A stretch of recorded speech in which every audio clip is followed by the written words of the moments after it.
My name is Neil Robinson, and I'm going to be explaining how tin snips, most commonly known as tin snips, or metal shears work. So these are some good Irwin metal shears. Alright, there's technically 5 different parts, but we're just going to call them 3 for the sake of this video. Okay, so you have your handle, and this side of the handle is obviously one piece from here up into the blade. This would be the blade of your scissors or of your shears, pardon me. And then you have this other side that comes up to the blade of the shears up here. Okay? The other part, so that's 2 parts.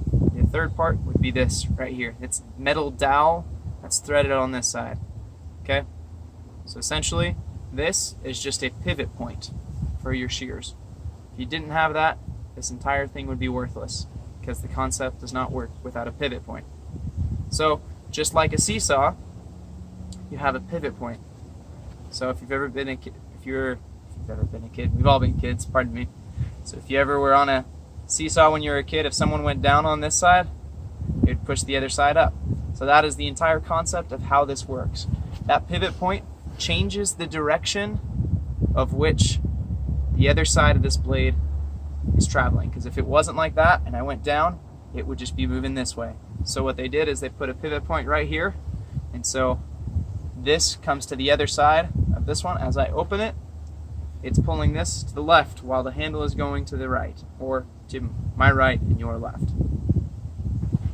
So as I push this together on this side, it gets closer to the other shear, and right here we have the blade.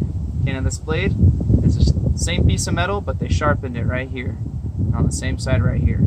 As you close this on tin or sheet metal, whatever kind it is, whether it's aluminum or not, as you close this on it, it clamps a tiny piece of metal in between there, just like my fingernail. As you close this, you can actually clip it off. And that's the point of having the sharp blades. If it was blunt, it wouldn't clip it off, it would merely bend it up and down. As I went like this, it would bend the one side up like this and the other side down. So that's why it's really important that you have sharp shears, that you actually sharpen these once in a while. Okay? Now the other feature, a lovely feature on this, is that it has rubber grips. These rubber grips serve a great purpose, I know, because they protected me once or twice. So the rubber grips, just in case you're cutting something, happens to be that's not grounded and maybe there's an electrical current running through it, that could be a problem.